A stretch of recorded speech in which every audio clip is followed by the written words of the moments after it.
الکریم اما بعد فاعوذ باللہ من الشیطان الرجیم بسم اللہ الرحمن الرحیم واتل علیہم نبأ الذی آتیناہ فانسلخ منہا فاتبعہ الشیطان فکان من الغاوین۔ اور اے رسول مکرم ان پر اس شخص کا حال بیان کیجئے جس کو ہم نے اپنی آیتوں کا علم دیا تو وہ ان کی اطاعت سے نکل گیا، پس شیطان نے اس کا پیچھا کیا سو وہ گمراہ ہو گیا۔ وَلَوْ شِئْنَا لَرَفَعْنَاهُ بِهَا وَلَكِنَّهُ أَخْلَدَ إِلَى الْأَرْضِ وَاتَّبَعَ هَوَاهُ فَمَثَلُهُ كَمَثَلِ الْكَلْبِ إِنْ تَحْمِلْ عَلَيْهِ يَلْحَثْ أَوْ تَتْرُكْهُ يَلْحَثْ ذَلِكَ مَثَلُ الْقَوْمِ الَّذِينَ كَذَّبُوا بِآيَاتِنَا فَاقْصُصِ الْقَصَصَ لَعَلَّهُمْ يَتَفَكَّرُونَ۔ اور اگر ہم چاہتے تو ان آیتوں کے ذریعے اس کو بلندی عطا کرتے، مگر وہ پستی کی طرف جھکا اور اپنی خواہش نفس کی پیروی کی، سو اس کی مثال اس کتے کی طرح ہے کہ اگر تم اس پر حملہ کرو تب بھی وہ ہانپ کر زبان نکالے یا چھوڑ دو پھر بھی وہ ہانپ کر زبان نکالے۔ یہ ان لوگوں کی مثال ہے جو ہماری آیتوں کو جھٹلاتے ہیں۔ آپ لوگوں کے سامنے یہ واقعات بیان کیجئے تاکہ وہ غور و فکر کریں۔ اس آیہ مبارکہ میں اللہ وحدہ لا شریک نے ایک ایسے بندے کا ذکر کیا ہے جس کے بارے میں قرآن پاک میں تو نام تصریح کے ساتھ موجود نہیں، البتہ حضرت عبداللہ ابن مسعود رضی اللہ تعالیٰ عنہ سے روایت کیا گیا کہ وہ بنو اسرائیل کا ایک شخص تھا، اس کا نام بلعم بن ابر تھا، پہلی بات۔ دوسری ہے جی عمران بن حسین نے حضرت ابن عباس رضی اللہ تعالیٰ عنہما سے روایت کیا کہ اس کا نام بلعم بن باعر یا بلعم بن باعورہ تھا۔ تیسرا نافع بن عاصم نے حضرت عبداللہ بن عمر رضی اللہ تعالیٰ عنہما سے روایت کیا کہ اس کا نام امیہ بن ابی سلط تھا۔ یہ قصہ کیا تھا؟ یہ حضرت عبداللہ ابن عباس رضی اللہ تعالیٰ عنہ روایت کرتے ہیں کہ اور ابن اسحاق نے کہ حضرت موسیٰ کلیم اللہ علیہ نبینا علیہ الصلوۃ والسلام نے جبارین کے خلاف جنگ کی اور آپ نے یہ ارادہ کیا کنعان سے شام کی طرف روانہ ہوئے تو بلعم کی قوم بلعم کے پاس گئی۔ اللہ تعالیٰ نے اس بندے کو اسم اعظم عطا فرمایا ہوا تھا، اس کو اسم اعظم کا علم تھا۔ اسم اعظم اللہ تعالیٰ کے ان اسماء گرامیہ میں سے ہیں، یہ وہ اللہ کا خاص راز ہے۔ اللہ تعالیٰ جس کو عطا فرما دے پھر وہ مستجاب الدعوات ہو جاتا ہے، وہ بندہ مستجاب، یعنی جو بھی اللہ سے وہ دعا کرتا ہے نا اس نام کے وسیلے سے اللہ تعالیٰ اس بندے کو اس میں فتح، کامیابی اور کامرانی نصیب فرماتا ہے۔ بلعم بن باعورہ کے پاس گئے جناب، تو انہوں نے کہا کہ موسیٰ علیہ السلام بڑے سخت ہیں اور ان کے ساتھ بہت بڑا ایک عظیم لشکر ہے، اگر وہ آئے ہمارے اوپر انہوں نے حملہ کیا تو وہ تو ہمیں مار دیں گے، تو ایسا کر، تو مستجاب الدعوات ہے تو ان کے خلاف بد دعا کر دے، اللہ تعالیٰ ان کو اور ان کی ساری فوج کو مار دے۔ بلعم نے کہا بڑا افسوس ہے تم لوگوں پر، بڑے لعنتی ہو، ہاں وہ اللہ کا رسول ہے، وہ پیغمبر ہے اور میں بھی صاحب ایمان آدمی ہوں، میں اپنے نبی کے بارے میں بد دعا کروں؟ تمہارا دماغ خراب ہو گیا؟ اللہ اکبر اللہ۔ وہ اللہ کا نبی اکیلا نہیں آئے گا، اس کے ساتھ مومنین بھی ہوں گے، فرشتے بھی ہوں گے، اللہ کی مدد اس کے ساتھ شامل حال ہے۔ مجھے کس بندے کے بارے میں تم کہہ رہے ہو بد دعائیں کریں؟ تمہارا دماغ خراب ہے؟ اس نے کہا کہ جناب بات یہ ہے کہ ہم برباد و تباہ ہو جائیں گے، تمہاری مہربانی۔ بلعم بن باعورہ نے کہا کہ اچھا میں ایسا کرتا ہوں، میں اللہ تعالیٰ سے نا، جب ساری قوم نے مل کے کہا کہ تیری مہربانی کچھ نہ کچھ تو حل نکال، اس نے کہا میں اللہ سے استخارہ کرتا ہوں۔ اس نے استخارہ کیا، واضح طور پر منع کر دیا کہ خبردار اللہ کے نبی کے خلاف کوئی بد دعا نہیں کر، اس کے ساتھ فرشتے ہیں، مومنین ہیں، اللہ کی مدد ہے، ذلیل و رسوا ہو جائے گا۔ قوم چپ کر کے چلی گئی، بھئی اس نے ایسی بات کر دی۔ حضرت جی دنیا کے اندر کوئی بھی شے ایسی نہیں ہے جو پیسے سے خریدی نہیں جا سکتی، ہاں انہوں نے جناب بڑے بڑے تحفے پیش کیے جناب. ہاں جی, میں آج کل کی مثال آپ کو دوں, لینڈ کروزر لے آ کے کھڑی کرتی جناب, یہ قبول فرماؤ جی. ہاں جی, ہوں کوئی دو روٹیاں دے پیچھے تو ایڈا وڈا کام نہیں کرے گا نا جی. حضور ہے لینڈ کروزر جناب دی واسطے, حضور ہے 10 مرلے دا مکان آپ جناب واسطے, کنال دی کوٹھی جناب واسطے, یہ فلانا فلیٹ جناب واسطے. تو اب ظاہری بات ہے جناب, جب اتنا میرے شیخ فرماتے تھے کھائے پیٹ تے شرمائے آنکھ. کھاتا پیٹ ہے لیکن شرماتی آنکھ ہے. بندہ جس کا کھا لینا اس کے آگے پھر آنکھیں نہیں اٹھا سکتا. پھر وہ بندہ اس کا کانا ہو جائے, اس کی پھر جائز ناجائز ساری اس کو ماننی پڑتی ہیں. ٹھیک ہے, ہاں جی ماشاءاللہ ٹھیک کہہ رہے ہو جی, ٹھیک کہہ رہے. قوم نے خوب تحائف دیے جناب. جب اس کا کوٹھا بھر گیا تحائف سے تو اب کہنے لگی جناب کو مہربانی کرو تھوڑی جی, ساڑی بھی سفارش سے تھوڑی جی نظر کرم کرو. اس نے کہا چلو میں پھر جو ہے نا جی کرتا ہوں, استخارہ کرتا ہوں. اس نے دوبارہ استخارہ کیا, کوئی جواب نہیں آیا. قوم نے کہا کہ اگر آپ کو منع کیا جاتا ہے نا بد دعا سے, تو اللہ تعالیٰ آپ کو واضح طور پر جس طرح پہلے منع کر دیا تھا خبردار نہیں بد دعا کرنی, تو اللہ تعالیٰ اس دفعہ بھی منع کر دیتا. اس دفعہ اللہ نے منع نہیں کیا, اس کا مطلب یہ ہے کہ آپ کے اوپر یہ جناب چھوڑ دیا گیا آپ بد دعا کریں یا نہ کریں. اللہ اکبر. ہمارے شیخ فرماتے تھے اللہ تجھے توفیق دینا تو زندگی میں صدقہ نہیں کھانا, خیرات نہیں کھانی, کسی کا ناجائز حق مال نہیں کھانا. میں نے کہا جی وجہ؟ فرماتے تھے دل کا نور ختم ہو جاتا ہے, نورانیت, زبان میں اثر, شخصیت میں روب اللہ ختم کر دیتا ہے. بندہ رل کے رہ جاتا ہے, کبھی کسی کا حق نہیں کھانا. وہ ایسی دل میں بیٹھی ہوئی بات, بڑی باتیں انہوں نے کہیں, بڑی باتیں کہیں, لیکن یہ دل میں ایسی کو ٹھک گئی بات, حضرت جی میرے سے میرا حق بھی لوگ چھین کے کھا گئے, میں نے اف تک نہیں کہ کہیں میرے سے زیادتی نہ ہو جائے, میرے سے زیادتی نہ ہو جائے, کہیں میرے سے کوئی ایسا جرم سرزد نہ ہو جائے کہ دل کا نور ہی ختم کر دے اللہ. جب تک اس کے دل میں نور تھا اس وقت تک اللہ واضح طور پر اس کو منع کر رہا تھا, خبردار نبی کے خلاف کوئی بات نہیں کرنی, اس کی امت کے خلاف, فرشتوں کے خلاف کوئی بات نہیں. جیسے ہی حرام اس کے پیٹ میں گیا بات ختم ہو گئی, وہ نور ختم ہو گیا, وہ شخصیت کا روب, وہ زبان کا اثر, وہ ختم ہو گئی بات. اس نے کہا چلو ٹھیک ہے بد دعا کرتے ہیں. بالآخر گدی پر بیٹھا اور گدی اس کو گرا دے, پھر چڑھ جائے, پھر گرا دے, پھر چڑھ جائے, پھر گرا دے. اب وہ بات سمجھ نہیں رہا تھا کیا تھی. گدی نے اللہ کی بارگاہ میں عرض کی, یا اللہ یہ بدبخت تو آپ سمجھ نہیں رہا, تو مجھے زبان نہیں دے دیتا. گدی جناب ہم کلام ہوئی برہم سے, بڑے افسوس کی بات ہے, خبیث آدمی تو کس کے خلاف بد دعا کرنے جا رہا ہے؟ اللہ کے نبی کے خلاف, فرشتوں کے خلاف اور مومنین کے خلاف. وہ جناب باز نہیں آیا. کہا چل چل کھوتی جی نہ ہوں تو مینوں سمجھائیں گی, جانور بھاگ جا, مجھے پتہ میں کیا کروں. پہاڑ کی چوٹی پر گیا. حضرت جی جو بندہ اشاروں سے نہ سمجھے, جو بندہ بات بتانے سے بھی نہ سمجھے, اس کا حل پھر اللہ تعالیٰ کوئی اور ہی نکالتا ہے. یہ پہاڑی پر گیا, اس نے بد دعا کرنی شروع کی, میرے رب نے اس کی زبان کو پھیر دیا, زبان کو پھیر دیا. یہ بد دعا کرتا تھا موسیٰ علیہ السلام کے خلاف, بد دعا اس کے اپنے خلاف نکل آتی تھی. بد دعا یہ کرتا تھا موسیٰ علیہ السلام کی امت کے خلاف, یہ اس کی قوم کے خلاف بد دعا نکل آتی تھی. اور قوم نے کہا تیرا بیڑا غرق ہو جائے, تینوں تے اسی کہا تو انہوں نے خلاف بد دعا کر, تو تے ساڈے خلاف ہی لگ گیا, ساڈی بلی سانوں میں آؤں, ہم صحیح تحفے لیے اور ہمارے خلاف. ہاں جی یہ کیا بات ہوئی؟ وہ کہتا جناب میرے اختیار میں زبان نہیں ہے, میں بولنا تو چاہتا ہوں موسیٰ علیہ السلام کے خلاف بد دعا کرنا چاہتا ہوں, ان کی امت کے خلاف, لیکن اللہ تعالیٰ میرے ہی زبان سے میرے ہی خلاف, میری قوم کے خلاف بد دعا.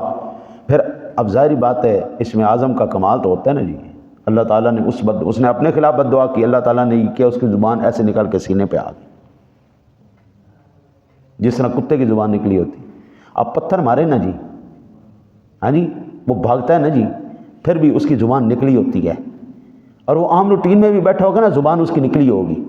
اللہ تعالیٰ نے اس بندے کی کتے سے مثال دی ہے. اتنا خبیث آدمی، اتنا خبیث آدمی، اتنا حرام خور آدمی، ہم نے اس کو علم عطا فرمایا۔ حضرت جی جو سینے اللہ تعالیٰ اپنے حبیب کا صدقہ، اپنے حبیب کا صدقہ کبھی کسی کا محتاج نہ کرے جی۔ میں نے زندگی میں حضرت صاحب آج تک کسی سے ادھار نہیں اٹھایا۔ میں کہتا ہوں جتنی چادر ہے اتنے پاؤں پھیلاؤ یار۔ جب اللہ تعالیٰ کو ہم دیکھیں نا جی، میں سلیم صاحب سے کہوں، میں کیپٹن صاحب سے کہوں، میں آپ ساتھیوں سے کہوں یار مینوں پیسے دیو، میرا یقین تو آپ لوگوں کے اوپر آ گیا، میرا تو رب کے اوپر یقین ہی نہیں رہا۔ میں رب کی بارگاہ میں کیوں نہ عرض کروں؟ جتنی شدت کے ساتھ میں نے آپ کو کہنا ہے، میں اللہ کو کیوں نہ کہوں؟ میں اتنی شدت کے ساتھ رب سے کہتا ہوں یا اللہ تجھے تو پتہ ہے نہ سونیا، ایسے نہیں ہوتا لوگوں کے آگے، نہیں مانگا جاتا۔ میرا رب خدا کی قسم کہیں پر رسوا نہیں ہونے دیتا، کہیں پر نہیں ہونے دیتا۔ آج تک میں نے بڑے بندے دیکھے بے شرمی، ان کو شرم اتار کے او پھینکی۔ دیکھیں مجبوری ایک الگ چیز ہے، شرم و حیا ایک الگ چیز ہے۔ بندہ جب بالکل بے بس ہو جاتا ہے نا، پھر آگے کہنا پڑتا ہے، ادھار اٹھانا پڑتا ہے۔ لیکن نہیں، بعض بندوں نے شرم اتار کے ویسے پھینک دی ہوتی ہے۔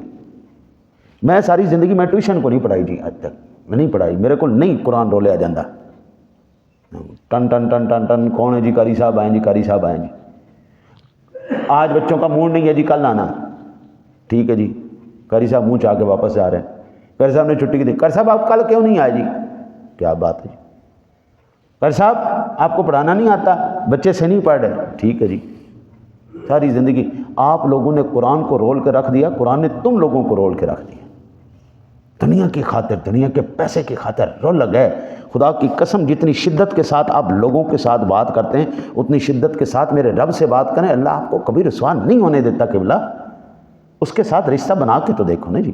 میں نے رات کو میرا ایک پروگرام تھا، وہاں پر حضور انہوں نے مجھے حکم فرمایا کہ حضور خواجہ معین الدین چشتی اجمیری رحمۃ اللہ تعالیٰ علیہ کا اس سے پاک ہے، اسی نسبت سے آپ بیان کریں۔ تو حضور خواجہ صاحب کی ایک بات مجھے یاد ہے، حضور خواجہ صاحب رحمۃ اللہ تعالیٰ علیہ فرماتے ہیں یاد رکھو، اگر تم چاہتے ہو کہ ایمان والے بنو، مومن بنو، اور اگر چاہتے ہو اللہ کے ساتھ راز و نیاز کرو تو نماز پڑھنا شروع کر دو۔ کہتے ہیں یہ اس سے زیادہ خوبصورت کوئی مقام ہے ہی نہیں رب سے راز و نیاز کرنے کا۔ خواجہ صاحب کہتے ہیں بہترین چیز، میرے آقا نبی اکرم صلی اللہ علیہ وسلم نے حضرات اولیاء اللہ کی جب نشانیاں بیان کی نا، تو حضور فرماتے فرائض عبادات کے بعد جو نوافل پر کثرت کرتا ہے اللہ اسے اپنا دوست بنا لیتا ہے۔ تو اس سے بڑی خوبصورت حضرت جی کوئی شے ہی نہیں، عبادت ہی نہیں کہ آپ رب کے ساتھ راز و نیاز کریں۔ اس بندے نے، جس بندے نے اللہ کے در کو چھوڑ کر دنیا کا در دیکھا حضرت، اللہ اس کو پھر رسوائی کرتا رہتا ہے، ساری زندگی اس کی حاجتیں پوری نہیں ہوتی۔ ہاں جی، وہ کیا کسی نے کہا تھا، ہزاروں خواہشیں ایسی کہ ہر خواہش پہ دم نکلے، بڑے نکلے میرے ارماں مگر پھر بھی کم نکلے۔ بلم بن باورا بد دعا تو کر رہا تھا ان کے خلاف، نکل اس کی اپنے خلاف رہی تھی۔ میرے رب نے اس کی مثال کتے کی طرح دی ہے، جو دنیا کو پسند کرنے والا ہو، جو دنیا کا ہو جائے تو پھر اس کی مثال اور کتے کی مثال ایک ہی ہو چکی ہوتی ہے۔ اس کو پیسہ ملے تب بھی اس کی زبان باہر ہوتی ہے، نہ ملے تب بھی اس کی زبان باہر ہی ہوتی ہے۔ وہ اسی جو ہے ذلت کے اندر مر گیا۔ مجھے یہ بتائیں موسیٰ علیہ السلام کی شان میں کوئی فرق پڑا؟ ان کی قوم آج بھی ہے، ان کی شان میں، اللہ کے نبیوں کی شان میں کوئی فرق نہیں پڑتا، لیکن جو ان کے خلاف بکواسات کرتے ہیں اللہ ان کے رہنے بھی کچھ نہیں دیتا۔ یہ آج بھی موجود ہیں، آج بھی موجود لوگ ہیں جو اچھا پھر اس کے بعد اب انہوں نے جب اس کی زبان نکل آئی باہر، اس کو پتہ لگ گیا جناب خدا کا عذاب مجھ پر نازل ہو گیا۔ اس نے کہا کہ قوم نے کہا اب تو نے بد دعا تو کر دی بدبخت آدمی، اب اس کا حل بھی بتا، اس سے ہم نکلیں کیسے، یہ عذاب ہم سے کیسے ٹلے گا؟ ہم نے تو کہا تھا تو ان کے لیے بد دعا کر، تو اپنے ہی قوم کے خلاف بد دعا کر بیٹھا ہے، اب یہ بد دعا تو لگنی، اب اس کا کوئی حل بتاؤ۔ اس نے کہا بات یہ ہے، اس کا ایک ہی حل ہے کہ بڑی سونی جی کڑیاں، تھوڑیاں جی کڑیاں پھڑو، سونیاں جیاں این حسین و جمیل خوبصورت، لشکر موسیٰ میں بھیج دو، لشکر موسیٰ میں بھیج دو، ایک بندے نے بھی اس کے ساتھ زنا کر لیا نا تو ہم بچ جائیں گے۔ وہ قوم تباہ و برباد، کیونکہ جو بھی قوم زانی ہوتی ہے اللہ تعالیٰ اس سے ناراض ہو جاتا ہے، ان کو عذاب کا شکار کر دیتا ہے۔ اب تم لوگ یہ حربہ استعمال کرو۔ حضرت ہمارے بزرگ کہتے ہیں زن، زر، زمین، یہ تین چیزیں شروع سے ہی فتنے کا سبب ہے، شروع سے ہی فتنے کا سبب ہے۔ پیسہ ہو جائے، زمین ہو جائے، عورت ہو جائے، ان تین کے علاوہ آپ کو بالکل کوئی جھگڑا ملے گا سو ملے گا۔ ایک جھگڑا میرے ذہن میں آیا ہے، سعودیہ کے اندر جج عدالت میں ایک کیس کر دیا دو بھائیوں نے، کس کے اوپر؟ اپنی ماں کے اوپر۔ اب دونوں کا مقدمہ کیا تھا؟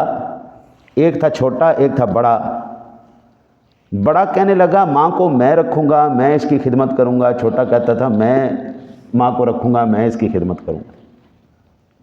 جج پریشان، وہ جناب پریشان کہ یا اللہ یہ کون سا آج میرے پاس مقدمہ آ گیا ہے، آج تک تو ہم نے زندگی میں اور مقدمے ہی دیکھے ہیں، یہ عجیب مقدمہ آ گیا بھائی۔ چھوٹا کہہ رہا ہے میں رکھنا، بڑا کہہ رہا ہے میں رکھنا۔ اماں جی کہیں، اماں جی سے پوچھا اماں جی آپ کس کے ساتھ رہنا چاہتی ہیں؟ وہ کہنے لگی ایک میری یہ آنکھ ہے، ایک میری یہ آنکھ ہے، مجھے بتاؤ میں کون سی اپنے پاس رکھوں۔ جج بھی پریشان ہو گیا۔ جج نے حضرت صاحب فیصلہ دیا، بڑا ہے بیٹا، چونکہ بڑا ہے اور سوکھا بھی ہے تو لہٰذا اس کے پاس میں ماں کو فیصلہ دیتا ہوں۔ تو چھوٹا جس طرح بچے بلک بلک کے روتے ہیں اس طرح رو رہا تھا، مجھے میری ماں نہیں ملی، میری ماں نہیں ملی۔ یہ زندگی میں نے ایک واقعہ سنا ہے جی جو زن زر زمین کے علاوہ ہے، ورنہ ہمیشہ لڑائیوں جھگڑوں کا سبب یا پیسہ ہوگا یا زمین ہوگی یا عورت ہوگی، ورنہ اس کے علاوہ ہمیں نظر کوئی نہیں آتا۔ اچھا جب انہوں نے عورتیں بھیجی، ایک شخص کا نام تھا زمری بن شلوم، اس بدبخت نے ایک عورت کے ساتھ بدکاری کر لی۔ موسیٰ علیہ السلام نے منع بھی کیا تھا، خبردار کوئی ایسی حرکت نہیں کرنی، وہ قوم اب تمہارے اوپر اس طرح حملہ کرے گی، خبردار ایسی کوئی حرکت نہیں کرنی۔ لیکن شیطان آیا جناب، ان کے اوپر غالب آ گیا، اس نے سرکشی کی۔ اللہ وحدہ لا شریک نے اس قوم کو طاعون کی بیماری میں مبتلا کر دیا۔ بدکاری کی ایک شخص نے، خمیازہ کتنے لوگوں نے بھگتا؟ 70,000 لوگوں نے خمیازہ بھگتا۔ 70,000 بندہ طاعون کی بیماری سے مر گیا۔ پھر آپ کا ایک تھا مشیر موسیٰ علیہ السلام کا، وہ شہر سے باہر گیا ہوا تھا، جب وہ آیا اس مشیر کا نام فخاص بن العراز نام تھا اس کا۔ وہ جب واپس آیا اس نے دیکھا کہ اس کو پتہ چلا کہ اس بندے نے اور اس عورت نے بدکاری کی، اس نے دونوں کو قتل کر دی۔ اور جیسے ہی ان کو مارا اللہ تعالیٰ نے عذاب اس قوم سے ختم کر دی۔ ایویں نہیں رجم کی سزا اسلام کے اندر، حضور آپ اندازہ کریں ایک بندے نے بدکاری کی 70,000 بندہ خمیازہ بھگت رہا تھا۔ حضرت صالح علی نبینا علیہ الصلوۃ والسلام کی اونٹنی کی کونچے کاٹنے والے صرف 4 لوگ تھے، اس کو مارنے والے صرف، اور پوری قوم نے خمیازہ بھگتا تھا۔ آج پاکستان کے اوپر جو عذاب نازل ہوئے ہیں جی، صرف اور صرف یہ بدکاریاں ہیں جن کی وجہ سے عذاب نازل ہو رہا ہے۔ میں آپ کو اب کیا کروں، میڈیا روز چل رہا ہے، آپ دیکھیں، آپ کو خود پتہ چل جائے گا، کوئی دن ایسا نہیں جاتا جس دن یہ بدکاری کی خبر ہمارے کانوں میں نہیں پڑتی۔ تو پھر بھی زندہ ہیں اور اللہ کا عذاب ہم پر نہیں آ رہا، تو یہ اس کا احسان اور کرم ہے قبلہ، یہ حضور کی مہربانی اور ان کی شفقت اور نگاہ عنایت ہے، نگاہ نبوت ہے کہ ہم بچے ہوئے ہیں۔